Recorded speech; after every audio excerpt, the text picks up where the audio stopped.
우리 하나님의 말씀은 히브리서 2장 1절로 3절입니다. 신약성경 354페이지.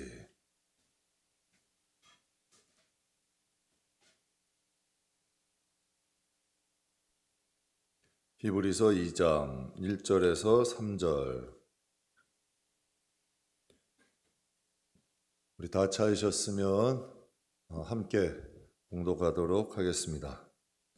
그러므로 우리는 들은 것에 더욱 유념함으로 우리가 흘러 떠내려가지 않도록 함이 마땅하니라.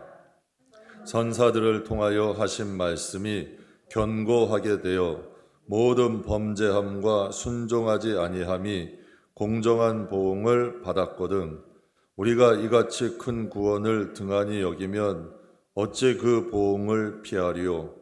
이 구원은 처음에 주로 말씀하신 바요 들은 자들이 우리에게 확증한 바니. 아멘. 구원은 차선이 아니라 최선입니다. 라는 제목으로 여러분과 함께 은혜 나누겠습니다. 구원은 우리가 이 세상을 살아갈 때 차선이 아니라 최선, 우리의 최고의 것이 되어야 된다. 우리가 땅의 사람이라면 세상 것이 먼저 될 수 있죠. 그러나 우리가 하나님의 자녀라면, 우리가 구원받은 하나님 백성이라면 당연히 구원은 최선이 되어야 되는 게 상식이겠죠. 구원은 차선이 아니라 최선입니다. 라는 제목으로 함께 은혜 나누겠습니다. 국제 구호 전문가인 한비아 씨가 이런 말을 했어요. 사람을 꽃에 비유한다면 사람마다 피는 시기가 다 따로 있다고 나는 굳게 믿는다. 어떤 이는 초봄의 개나리처럼 10대에 피고 어떤 이는 한여름 해바라기처럼 20대, 30대에 피고 어떤 꽃은 가을의 국화처럼 40대, 50대에 피고 어떤 이는 한겨울 매화처럼 60대 이후에 화려하게 피어난다.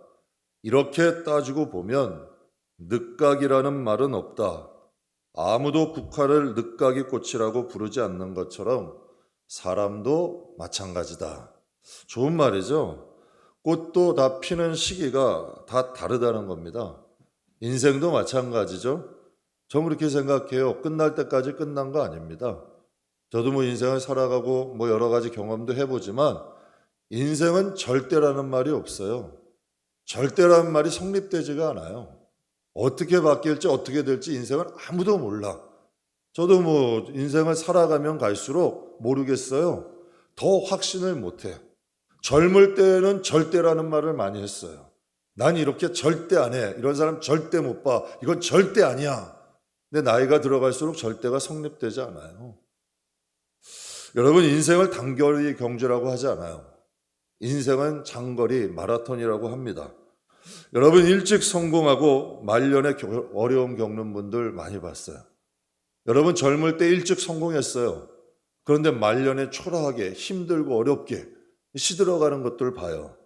반면에 60대가 넘었는데 화려하게 피어가는 분들도 봅니다.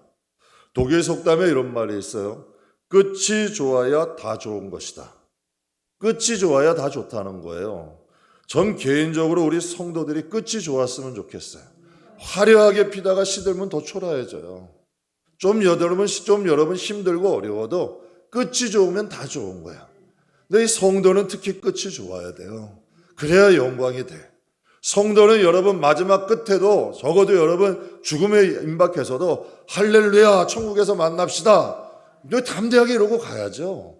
여러분 나이가 들수록 좀 뭔가 연세는 들어도 여러분 그 고상함도 있고 뭔가 좀 여유도 있고 미소도 있고 이렇게 돼야죠. 이게 진정한 그리스도인 아니에요? 여러분 나이도 들어가는데 강팍해지고 뻣뻣해지고 시들어지고 비관적이고 부정적이고 여러분 얼굴에 늘 여러분 미간이 찌푸리고 산다면 이건 그리스도의 영광이 되지 않잖아요. 적어도 성도라면 저는 끝이 좋아야 된다고 생각합니다. 미국의 아이비 리그라고 있습니다. 미국 동부에 있는 8개의 명문 대학을 이루는 용어예요. 호칭이에요. 그걸 아이비 리그라고 하는데요. 이 대학은 세계 최고의 수재들이 모입니다. 그중에 한국계 학생들의 진학률은 늘 최상이라고 해요. 그런데 아이러니하게도요, 중도의 학업을 포기하고 낙제되는 비율도 한국계 학생들이 가장 최고래요. 가장 높대요. 여러분, 이것이 하도 좀 이상하니까 하버드 대학에서 여러분 몇 년 동안 이것을 연구를 하겠대요. 아니, 최고로 들어가는 사람도 많은데 진학률이 최고인데 왜 낙제나 또 포기하는 사람도 이렇게 많을까? 이게 좀 이제 의아했던 거죠. 그래서 하버드 대학에서 이걸 진짜 연구를 했는데 그 결과 낙제당하는 학생의 90% 이상이 입학 시 우수한 성적으로 입학한 사람들이래요. 낙제한 사람의 90%가 입학할 땐 우수하게 입학했다는 거예요. 그래서 낙제하는 가장 큰 이유가 뭐냐면 장기적인 목표의 부재라는 거예요. 장기적인 목표가 없다는 거예요. 한국계 학생들의 특징은 입학이 목적이라는 거예요. 근데 입학에 여러분 목적을 이루니까 공부할 목적과 열정을 잃어버린 거예요. 그러니까 낙제하기도 하고 포기하는 거예요. 입학을 할 때는 여러분 열심히 하는데 입학 후 이유가 없는 거예요. 제가 비슷한 이야기를 우리 딸아이가 이제 독일에서 음악을 하니까 딸아이에게도 그런 얘기를 들었어요. 독일은 클래식 음악의 본고장이에요. 수많은 우리나라가 상상 이상의 음대가 있어요. 굉장히 많아요. 그것도 국립음대가 그렇게 많아. 나라에서 다 하는 거예요. 근데 많은 한국 유학생들이 대학을 입학할 땐 좋은 성적으로 입학을 하는데 졸업할 때는 유럽에 있는 학생들보다 많이 뒤처진대요. 입학할 땐 수재야. 졸업할 때는 여러분 낙제예요. 그 이유에 대해서 물어봤어요. 그랬더니 여러분 딸아이도 족같은 말을 해요. 한국계 학생들의 목표는 입학이라는 거예요. 열정이 있어서 입학은 했고 유럽계 학생들의 목표는 평생 연주자가 되는 거예요. 그러니까 여러분 걔네들은 학교 공부할수록 실력이 늘어가는 거예요. 그러니까 점점 여러분 졸업할 때는 실력 차이가 많이 나는 거죠. 한국계 학생은 입학이 목적이고 유럽계 학생들은 여러분 평생 연주자로 사는 게 목적이니까 삶이 연주가 되는 거예요. 삶이 연습이 되는 거고. 제가 이번 코로나를 지나면서 느낀 점이 있어요. 여러분 많은 교회들이 문을 닫았어요. 많은 교회들이 힘들어요. 특히 개척교회 더 많은 어려움 겪고 있습니다. 그런데요, 그 중에 별 어려움 없이 코로나 이전과 별반 다르지 않게 평안하게 목회하고 계시는 분들도 계셔요. 제가 나름대로 그분들을 보면서 좀 분석해 봤어요. 그 성향들을. 그런데 여러분 그 이유를 보니까 다른 게 아니더라고. 목적이더라고. 표대가 다른 거예요. 쉽게 포기하는 사람들과 여러분 코로나 이전같이 여러분 평안한 모습으로 진득하게 가시는 분들의 차이가 뭐냐 봤더니 표대의 차이예요.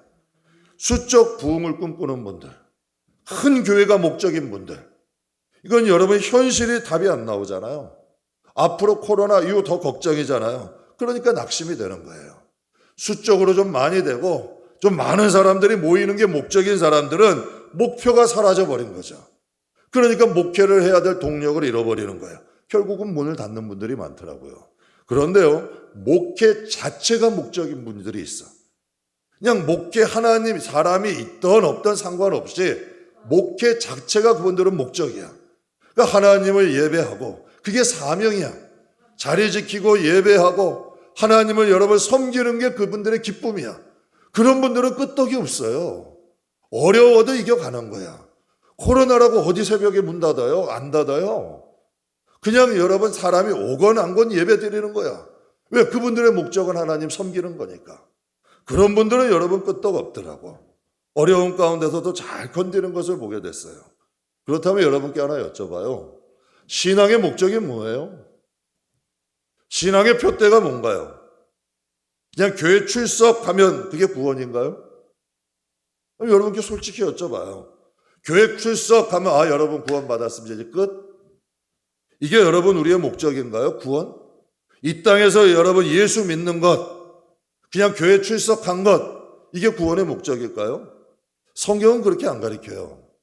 성경의 구원의 목적은 예수를 잘 믿어서 하나님 앞에 온전히 서는 것, 이게 구원이에요. 여기까지 하나님 나라에 갈 때까지 이 세상에서 예수를 잘 믿어서 크리스찬으로 잘 성장하여 온전한 믿음을 가지고 하나님 앞에 온전한 모습으로 서는 것, 이게 목적이라는 거예요. 신앙의 목표는 은사가 아니에요. 신앙의 목적은 복이 아니에요. 신앙의 목적은 능력도 아니에요. 이것이 구원의 완성을 위해서, 우리의 구원을 위해 사용하는 도구지, 이게 목적이 아니라는 거죠. 여러분, 우리의 신앙의 표대가 입학은 아니잖아요. 적어도 우리의 신앙의 목적도 평생 그리스도인으로 사는 것, 그래서 그리스도인으로 하나님 앞에 서는 것, 이게 우리 목적 아니에요?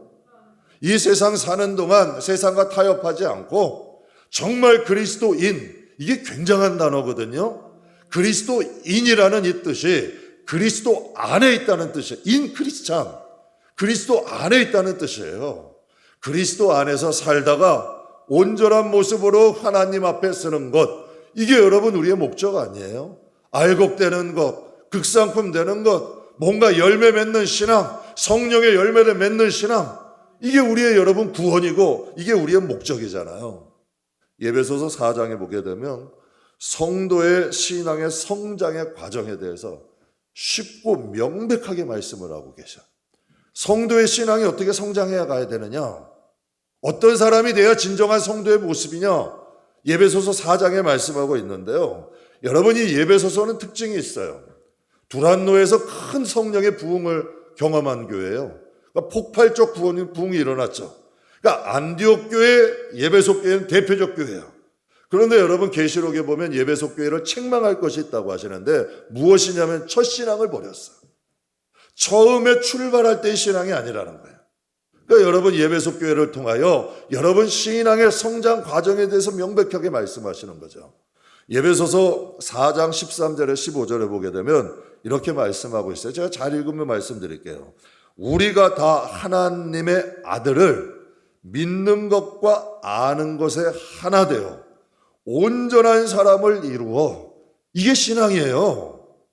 우리가 그리스도인 우리 하나님의 아들을 믿는 것과 아는 것에 하나가 되어 온전한 사람을 이루어, 그 다음이 뭐예요? 그리스도의 장성한 분량이 충만한 데까지 이르리니, 이게 우리의 신앙의 여러분 목적이에요. 목표라는 거예요. 온전한 사람이라는 건 육신을 입고 오신 예수 그리스도를 의미해요. 우리가 주님 앞에, 그래서 성경에 보면 요한복음에 이런 말씀 있죠. 하나님과 예수님을 아는 것이 영생이다.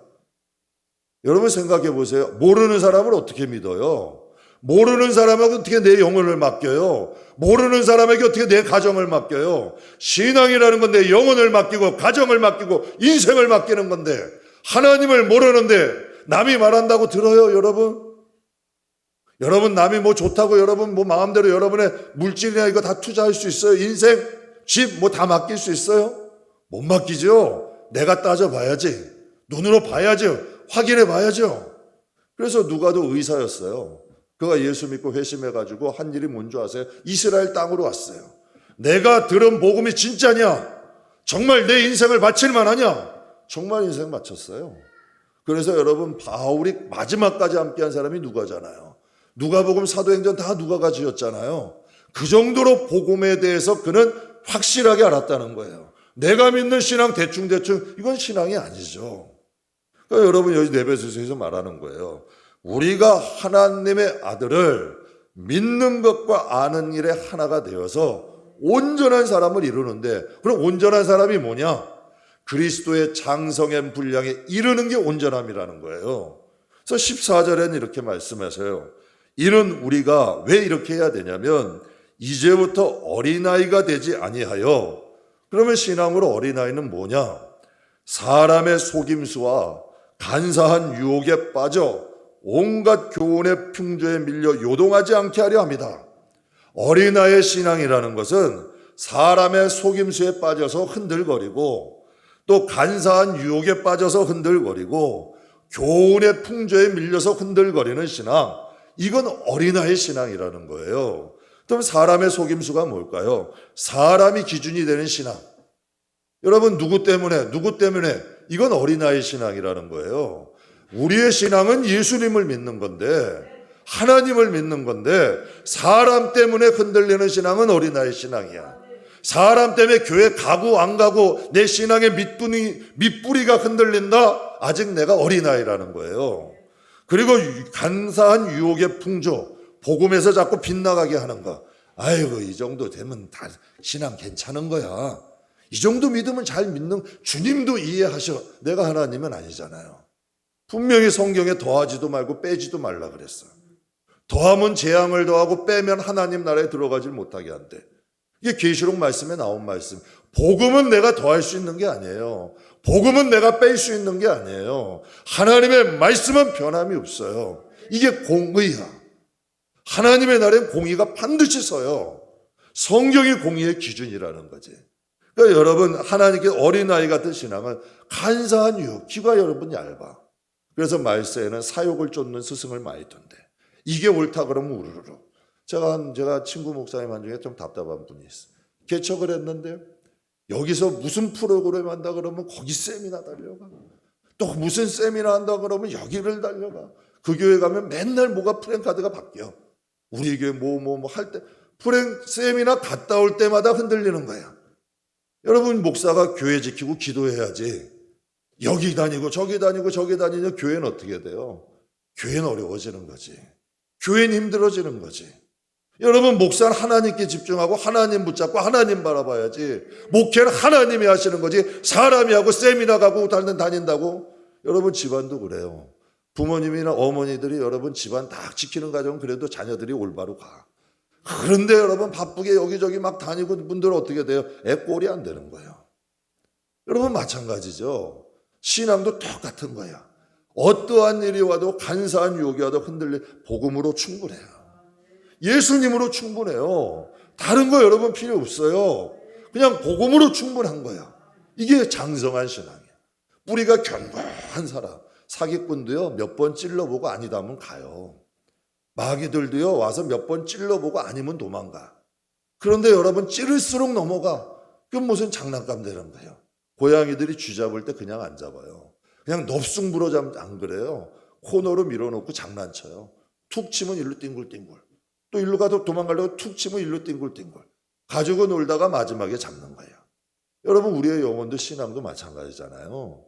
여러분, 간사한 유혹에 맨날 흔들리고 여기서 갔다 저기 갔다 상처받았다 어렵다 힘들다 이게 맞니 저기 맞니. 여러분, 이러다가 신앙 얼마나 이 세상에 여러분 짧아요.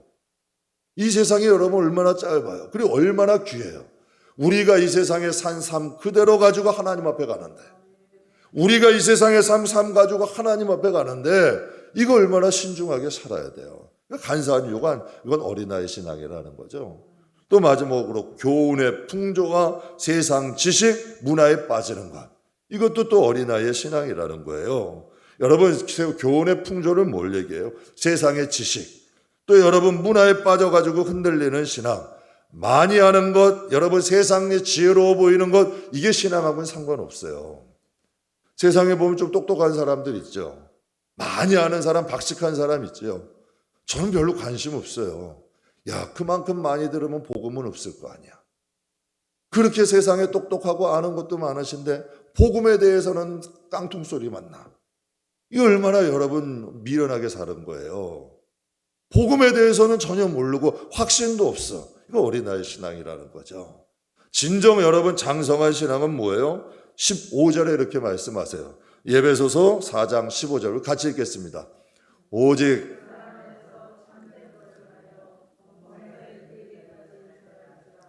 그는 머리니 곧 그리스도라. 범사에 오직 사랑 안에서 참된 것을 알아. 사랑 안에서 참된 걸 알아요. 참된 게 뭐예요? 범사에 누구에게까지? 누구에게까지? 그에게, 여기서 그는 누구예요? 그리스도잖아요. 그러니까 그리스도를 바라보고 그분을 닮으라는 거예요. 신앙은 이게 최고야. 하나님의 나라도 이게 최고야. 내가 학위가 몇 개고 뭐고 소용없는 거예요. 천국에 무슨 소용이 있어. 내가 성경을 100도 가고 200도 가면 뭐예요? 주님이 없는데. 바리새인들은 율법사, 서기관 다 가리키는 사람 선생이잖아요. 근데 그 주님이 그들에게 뭐라 하셨어요? 그들이 말하는 바는 배우고 그들의 행동은 배우지 마라. 가리키는 건 맞는데 그들의 행동은 아니라는 거예요. 그럼 무슨 소용이 있어요? 남 좋은 일만 시키는 거지. 성경에서 여러분 장성한 사람은 오직 하나, 주님이 얼마나 나오느냐요. 주님을 얼마나 닮아가느냐고, 얼마나 주님으로 충만하냐, 이게 제일 문제죠. 주님이 말씀하시는 구원은, 성경은 여러분 우리에게 책망과 교훈과 바르게 함과 무엇이 있다? 온전케 한다. 성경이 여러분 온전케 한다는 뭐예요? 그리스도를 닮아가게 하는 거예요. 여러분 이 기독교에서는 말씀과 기도가 최고예요. 다른 거 없어요. 그냥 말씀 꾸준히 먹고 기도 생활만 꾸준히 하면 변할 수밖에 없어. 영혼이 잘 되고 범사가 잘 될 수밖에 없어. 왜? 하나님의 말씀이 채워지고 기도로 하나님과 교통하는데 어떻게 사람이 안 변해? 하나님이 함께 하시는데 어떻게 안 변하냐는 얘기예요. 어떻게 하나님의 역사가 일어나지 않겠어요? 그것만 꾸준히 해도 하나님의 역사는 일어나요. 하나님의 능력은 나타나죠. 여러분, 하나님이 말씀하시는 구원은 말씀과 성령을 통하여 우리가 온전케 되어져 가는 거예요. 성령은 다른 것 아니에요. 주님 하신 말씀 생각나게 하고 말씀이 현실이 되게 하는 분이 성령이에요.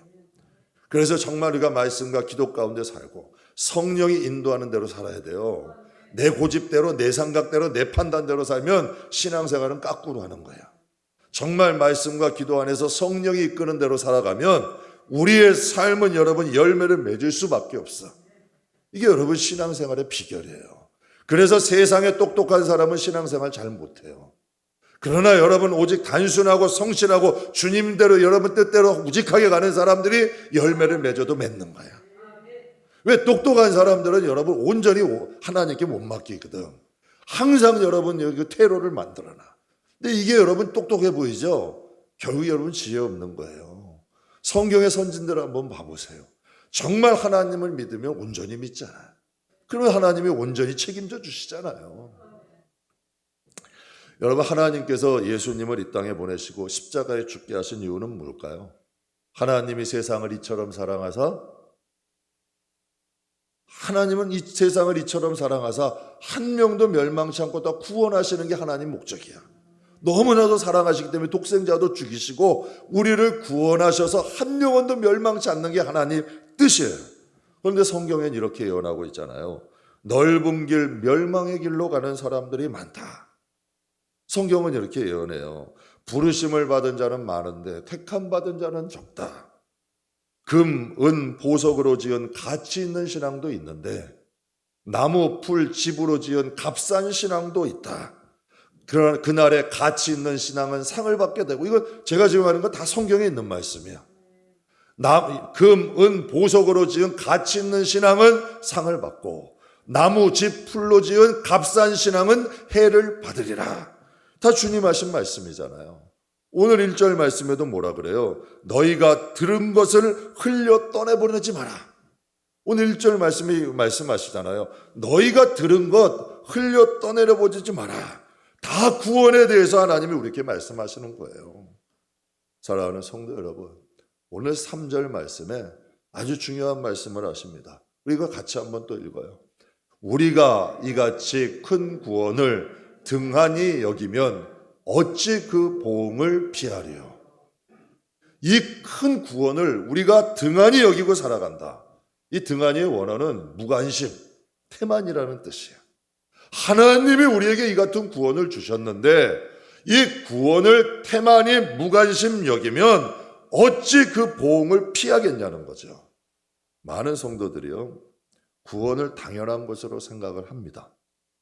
그러니까 구원을 등한히 태만히 여겨도 여러분 당연한 것으로 생각해. 그런데 오늘 본문엔 분명히 말씀하시죠. 구원을 등한히 여기는 자에게는 반드시 그 보응이 있다. 대가를 치르게 된다라는 거예요. 제가 구원받았다는 성도들 가운데요, 주의를 어기는 걸 너무 가볍게 생각하는 분들을 많이 봐요. 구원은 받았는데 주일이라는 것을 너무 가볍게 여겨요. 그 주의를 어기는 이유가 다양해요. 어떤 부분들은 늦잠을 자느라 어겨요. 어떤 분들은 놀러를 가야 돼서 어겨요. 어떤 분들은 일을 하느라 바쁘대요. 또 어떤 분들은 꼭 매주 드려야 합니까? 어떻게 보면 여러분 어떻게 보면 좀 합리적으로 들릴 수 있죠. 그런데 여러분 성경엔 뭐라고 하셨는지 아세요? 누가복음 14장에 예수님이 비유로 말씀하셨어요. 잔치에 사람들을 부르셨어요. 잔치에 사람들을 초청하셨어요. 근데 잔치 시간이 딱 되었을 때 여러분, 하나님 예수님께서 그들에게 참석하라고 주인이 종을 보낸 거예요. 자, 여러분, 부르심 받은 자에게 청함 받은 사람들이, 그런데 그러니까 부르시고 청한 사람들이 이제 우리 잔치 시간이 됐다, 빨리들 모여라 하고 주인이 종을 보낸 거예요. 근데 부르심 받은 자들, 청함 받은 자들이 이렇게 말을 해요. 나는 밭을 사서 못 갑니다. 나는 소 10마리를 샀기 때문에 못 갑니다. 나는 장가를 들어서 못 갑니다. 이렇게 얘기를 하는 거예요. 그럼 주님이 어떻게 말씀하실까요? 우리 이렇게 생각할 수 있잖아요. 아유, 열심히 일하느라 바쁘겠구나. 아유, 내가 그래 한두 번 내가 이해하겠다. 아유, 너희 밭 사느라 소 사느라 또 장가 가니 얼마나 바쁘겠어. 그러니까 내가 다 이해한다. 뭐 이렇게 얘기했을까요? 이렇게 말씀하셨을까요? 아니에요. 누가복음 14장 24절에 밭산자, 소산자, 장가간 자들이 내가 이것 때문에 주님 이 잔치에 참석지 못합니다 얘기했을 때 주님은 그들에게 이렇게 말씀하세요. 같이 읽겠습니다. 내가 너희에게 말하노니 전에 청하였던 그 사람들은 하나도 그 잔치를 맛보지 못하리라 하였다 하시니라. 분명히 이건 제 말이 아니잖아요. 주님이 말씀하신 거잖아요. 복음서의 말씀이잖아요. 청함을 분명히 안식일은 너희가 거룩히 지키라고 하셨어요. 여러분, 우리가 옛 청교도들처럼 그렇게 여러분 주일 하루를 온전히 다 드리진 않잖아요. 그런데 하나님 앞에 와서 예배 드리는 것도 못한다? 그것도 여러분 태만히 한다? 그런 놓고 여러분 구원 받았다? 우리 얘기할 수 있을까요? 이게 태만이 아니에요. 이게 등한이 아니에요. 주님은 분명히 말씀하시는 거죠. 전에 청하였던 그 사람은 내 잔치에 내 잔치를 맛보지 못하리라. 분명히 주님은 말씀하시는 거예요. 구원을 무관심 태만히 가볍게 여기는 자들은 어찌 그 보응을 피하겠느냐. 예수님이 분명히 여기서 말씀하셨죠. 내가 올 때 너희의 믿음을 보겠느냐. 너희의 믿음이 나무로 됐는지 짚으로 됐는지 흙으로 됐는지 보신다는 거예요. 너희의 믿음이 풀로 됐는지 보신다는 거예요. 너희의 믿음이 정말 금인지 은인지 보석인지 아니면 나무인지 짚인지 풀인지 주님이 보시겠다는 거예요. 여러분, 사람도 그래요. 여러분도 성도들 교회 이렇게 다니고 이렇게 주일날 보면 어떤 분이 믿음 좋은지 안 좋은지 보여요, 안 보여요? 대략은 여러분 한 1년 정도 신앙생활 같이 하면 누가 믿음 좋고 믿음이 별론지 알 수 있죠. 누가 외식을 하는지 누가 진짜인지도 분별이 되죠. 그러면 여러분, 하나님은 심장과 폐부를 감찰하신대. 너희의 머리카락까지 세신대. 그분이 여러분 우리의 믿음을 모를까요? 나무로 했는지 짚으로 했는지 풀로 했는지 저가 나를 존중하는지 나를 가볍게 여기는지 주님이 모르시겠냐는 얘기야. 전 이게 좋아요. 왜? 내가 진심으로 하면 주님께는 진심이 전달되니까. 사람은 진심을 왜곡하는 수가 있어요. 진심을 이용하기도 해. 근데 주님은 안 그래. 주님은 여러분 내가 진심으로 하면 진심으로 다가오셔. 그러니까 저는 이게 좋아요. 그분께는 여러분 손해볼 게 없어. 그분을 위해서 사는 삶만큼 여러분 확실한 삶이 어디 있어요? 주님 말씀하세요. 내가 올 때 믿음을 보겠느냐. 야고보 사도, 예수님의 동생이에요. 그 야고보는. 그 야고보 사도가 이런 말을 해요. 행함이 없는 믿음이 너희를 구원하겠느냐. 이 야고보서의 저자는 예수님의 동생 야고보예요. 그러니까 예수님하고 얼마나 오래 같이 살았어요. 살기도 같이 살고 사역도 같이 하고 누구보다 예수님의 사상을 잘 아니까 당시 예루살렘 교회 최고 지도자가 야고보예요. 그가 얘기하는 거예요. 큰 부흥이 일어나고 믿는 자들이 많아지니까 이제 알곡과 쭉정이가 섞여버리는 거예요. 그러니까 야고보가 얘기하는 거죠. 행함이 없는 믿음은 구원받을 수 있는 믿음이 아니다. 이렇게 고백하는 거예요. 예수님께서 예배소 교회를 향하여서 이렇게 경고하세요. 계시록 2장 4절 5절에 보면 그러나 너를 책망할 것이 있나니 너의 처음 사랑을 버렸다. 그러니까 주님이 예배소 교회에 말씀하시는 거예요. 그러므로 어디서 떨어졌는지를 생각하고 회개하고 처음 행위를 다시 가져라. 만일 그리하지 아니하면 회개하지 않으면 내가 내게서 가서 내 촛대를 그 자리에서 옮기겠다. 그러니까 주님이 이런 말씀하시는 거지. 내가 너에 책망할 게 있는데 첫사랑, 너 처음, 여러분 사람도 그러잖아요. 우리 사귀어 보면 처음 사랑보다 더 커지는 분들이 있고요. 처음 사랑을 버리는 분도 있어. 처음에는 사랑해요, 좋아요, 아유 집사님, 권사님 막 하다가 언젠가 막 그냥 내 뒤통수를 때리기 시작하고 뒤에서 뭐 그냥 안 좋은 그런 분들도 있을 수 있잖아요. 그런데 처음에는 묵뚝뚝한데 정말 만날수록 진국이야. 어렵고 힘들 때 기도해주고 힘주고 그런 분들도 있잖아요. 근데 주님이 여러분 예배소교회는 폭발적인 성령의 부흥을 경험한 곳인데 거기에 처음 사랑을 찾아온 거예요. 그래서 주님이 말씀 어디서 떨어졌는지 회개라는 건 돌이킴이라는 뜻이야. 우는 게 회개가 아니고 잘못했어요가 회개가 아니라 여러분 떨어진 것을 회복하는 것, 돌이키는 것, 이게 진정한 회개예요. 처음 사랑을 다시 찾아라 이렇게 말씀하세요. 여러분 이 처음 사랑이라는 건 촛불을 의미해. 그런데 여러분 촛불이 꺼진 촛대는 옮기신다는 거예요. 기름이 없는 등불과 같은 거예요. 여러분 예수님이 오셨을 때 슬기로운 처녀 미련한 처녀 중에 등불은 있었잖아. 근데 기름이 없잖아요. 그럼 무슨 얘기예요? 등대는 불 켤 수 있는 도구는 있는데 불을 여러분 켤 수 있는 기름이 없어. 불을 밝힐 수는 없는 거지. 예수님도 똑같이 말씀하시는 거예요. 촛대는 화려해. 그 촛대는 화려한데 촛불은 켤 수가 없는 거야. 불을 밝힐 수 없는 신앙, 어두운 신앙, 깜깜한 신앙이라는 거죠. 그러니까 주님이 대안을 제시하는 너 잘못했다, 책망이다, 나쁘다, 뭐 야단치 이게 아니야. 주님이 말씀하시는 건 어디서 떨어졌는지 빨리 찾아라. 제가 제일 답답한 것 중에 하나가 신앙이 과거형인 분이 있어.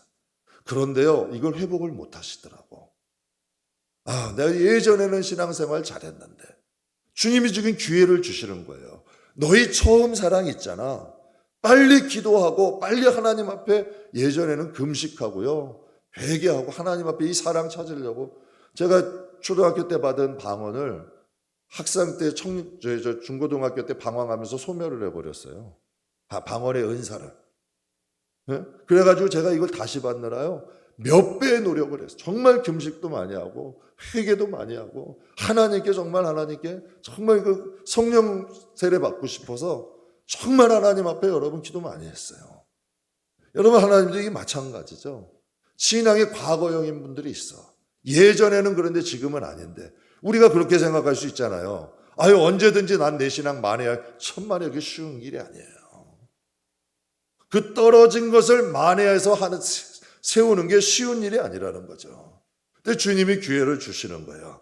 어디서 떨어졌는지 회개하고 너희가 돌이켜서 어떻게 처음 행위를 가져라. 처음에 그 신앙을 다시 찾아라. 하나님 말씀하시는 거죠. 처음 사랑을 되찾아라. 왜 그럴까요? 여러분, 하나님 나라는 외식하러 갈 수 있는 나라가 아니에요. 내가 직분이 뭔데요? 내가 몇 년 믿었는데요? 이게 여러분 통용되는 나라가 아니에요.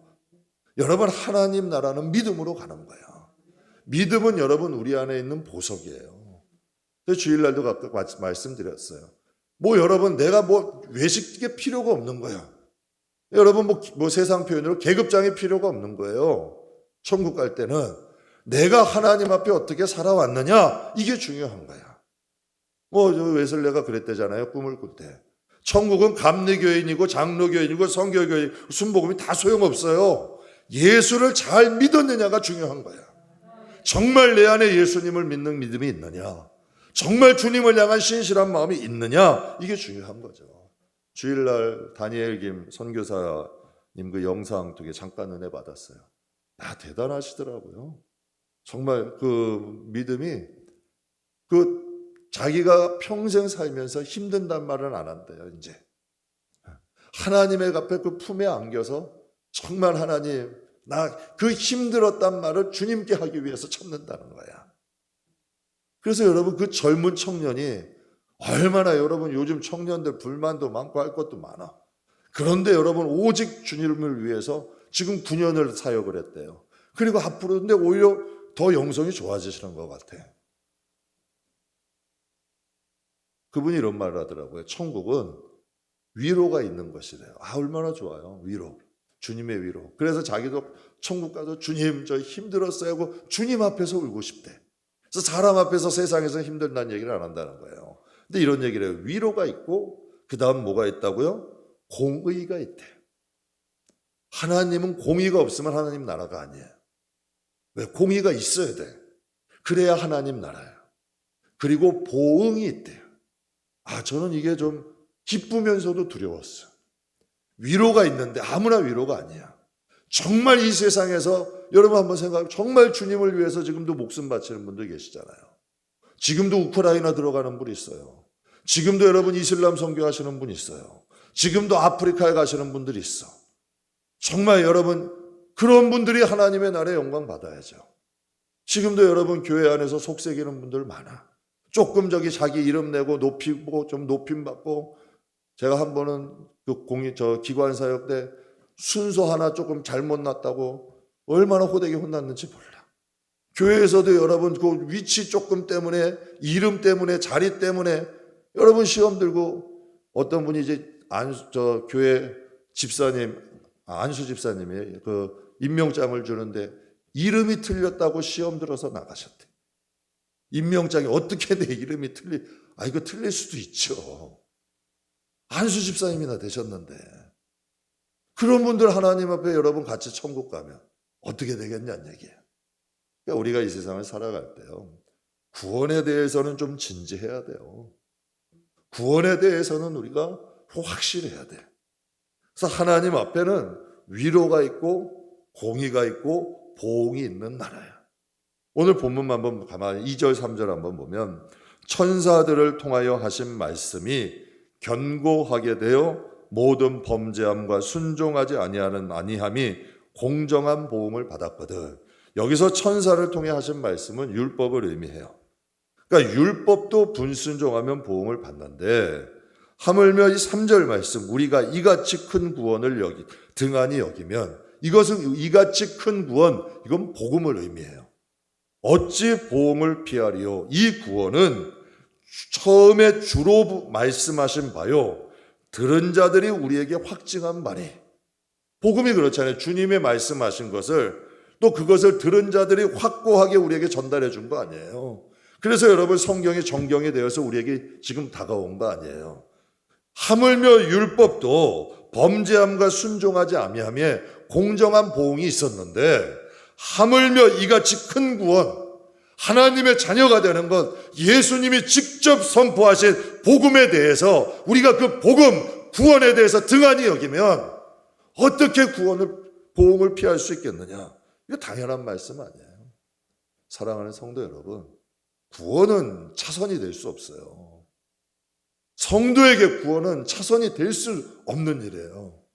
성도에게 구원은 항상 최선이 돼야 됩니다. 우리에게는 구원은 최선이에요. 최고가 돼야 돼요. 마가복음 8장에 이런 말씀 있죠. 사람이 만일 온 천하를 얻고도 자기 목숨을 잃으면 무슨 유익이 있겠냐. 세상을 다 가졌는데, 제 이건희 회장 깜짝 놀랐어요. 그가 가지고 있는 골동품은요, 그가 가지고 있는 이런 그것들은 박물관을 만들고도 남을 정도래. 차가 주차장에 수십 대가 열려 있고요.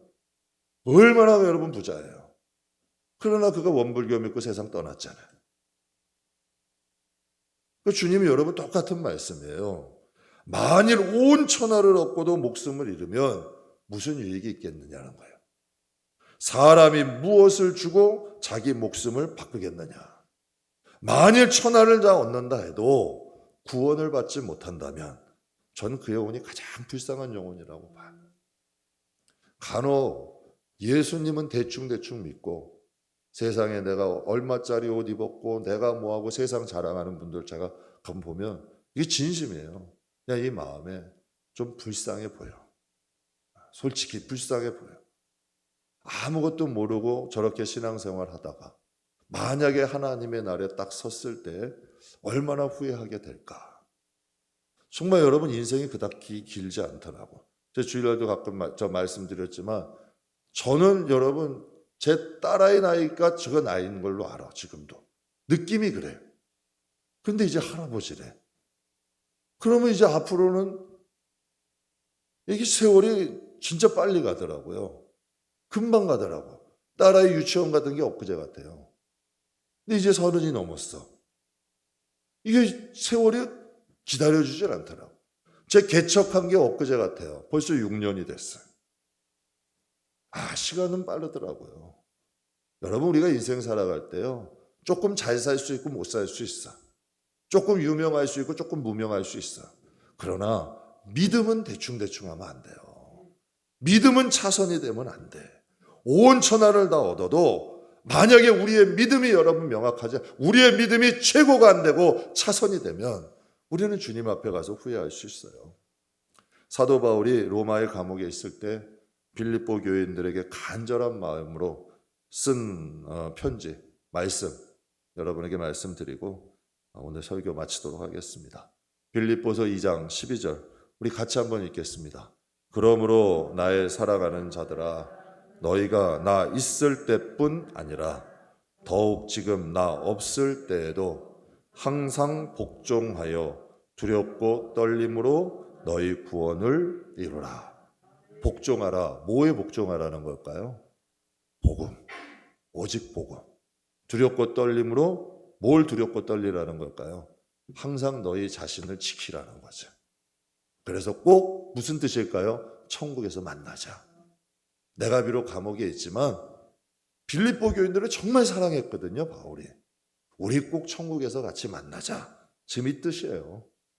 구원을 최고의 가치로 믿고 생각하고 또 살아가는 저와 여러분 꼭 되시길 주의 이름으로 축복합니다.